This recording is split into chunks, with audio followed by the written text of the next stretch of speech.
What's up guys, and thank you so much for choosing not to work and instead you are watching my video on the Audi R8. Yes, I am in the all-new Audi R8, the V10, 449 kilowatts of pure, brilliant magic.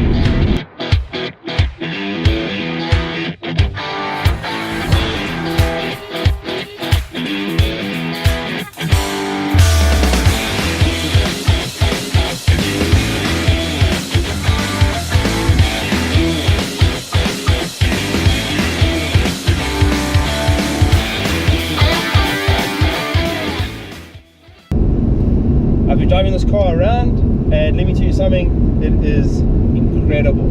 The amount of attention that this car gets is crazy. Like, everybody looks at this car, everybody loves this car.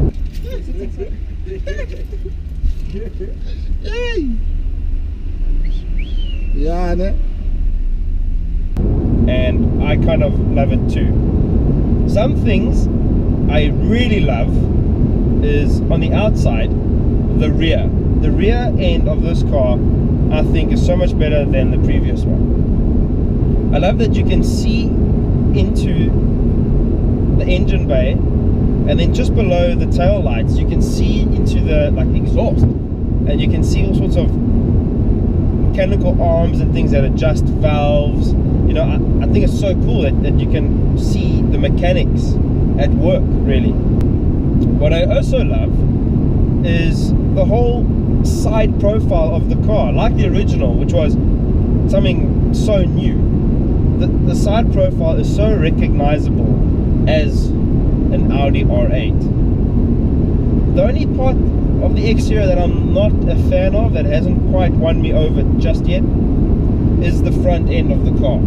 I think the previous one looked so much sleeker than this. It looked like a snake, whereas this kind of looks like a praying mantis, and that's not very threatening.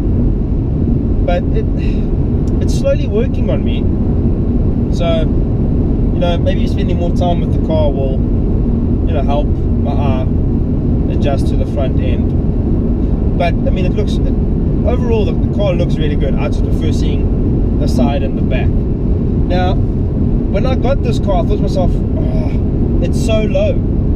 It is so low, it's going to be impossible to drive every day. I mean, in the front there's a carbon fiber splitter, at the rear there's a carbon fiber diffuser, and those things cost a lot of money. Now, I don't want to have to phone Audi and be like, my God, so things in pieces, sorry. But I found that I could actually go over speed bumps with this car. Okay, yeah, you have to take them at an angle and really slowly, but it gets over, and it's actually easy to drive. So I thought this car was going to be a bit of a mission to drive every day, and I've been driving around for a couple of days, and it's really not at all intimidating. I don't know if Ali will like this, but there goes an A3, and this is no difficult to drive than what that car is, really. It's easy to drive. I remember I had the V10 Spider a couple of years ago with the R8 gearbox. Now that was a mission to drive. That gearbox was crap. Sorry Audi, but yeah, that gearbox was a bit, you know, shit. Yes, on a track it worked, but like going to McDonald's, you don't go via the Nürburgring.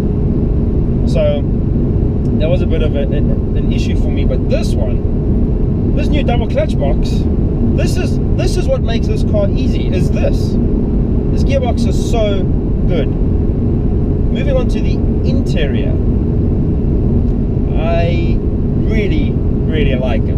Yes, it's plain. I think maybe like this top piece is a bit too plain. Like these air vents over here, you know, they're just kind of stuck here. Maybe there should have been a nice carbon fiber surround or some chrome detailing or something. But you know, that's just me being fussy. I really do like Audi's new climate control system here with these buttons with this like LEDs inside of them, like LED screens inside here. I mean, that's really cool, and they look nice. They look like very nice switches. And then this compartment below there with 2 USB ports, guys, in an Audi. Okay, it's quite big. You can put your phone there, you can charge things. This whole unit over here is really nice. Here's your MMI control unit system, which on other Audis is very, very easy to operate. One of the easiest. Unfortunately, on this one, because there's no screen, well, the screen is here. It's your virtual cockpit. And the steering wheel has many beautiful buttons on it. So there's buttons on the steering wheel and there's buttons over here, and they all control that screen over there. Now this is where the issue comes in. Sorry, let me just overtake someone quickly. Woo! And back into the 7 gears, by the way. Great job.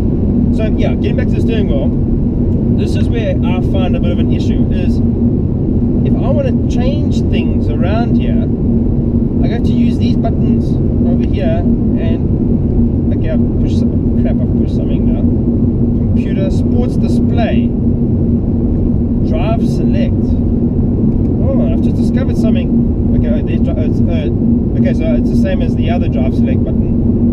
Statistics. No lap times have been recorded yet. Okay, let's go back.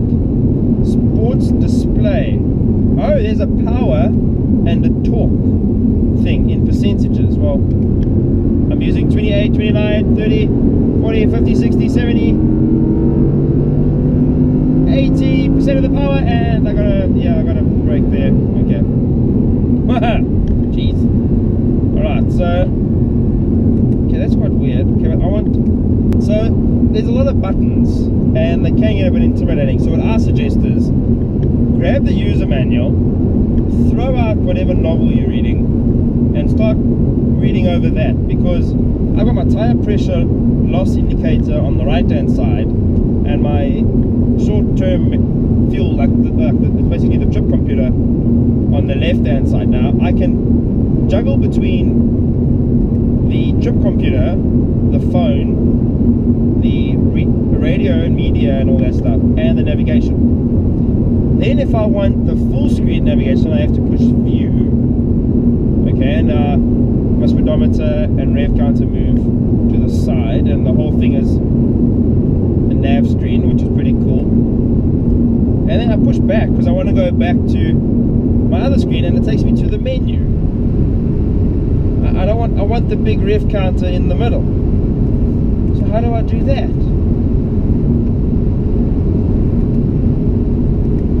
What?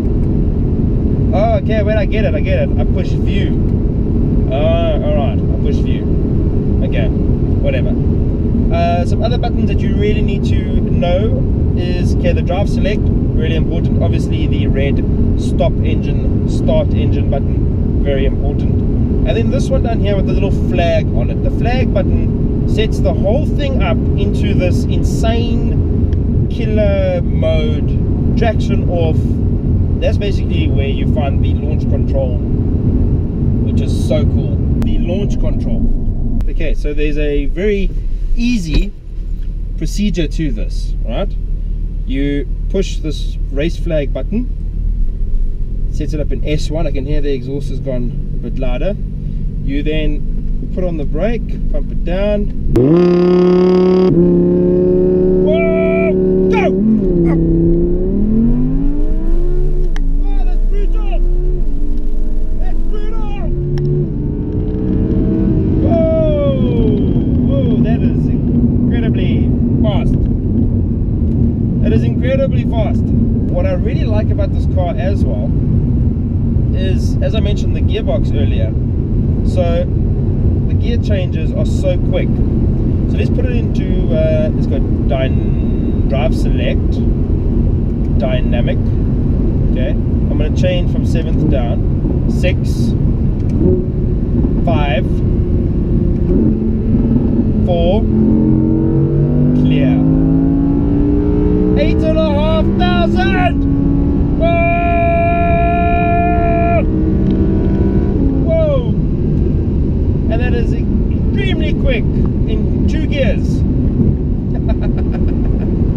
What a machine. And you know what's fantastic is it can be so brutal, and then you go drive select, comfort mode, put it back in D, adjust the aircon just a little bit,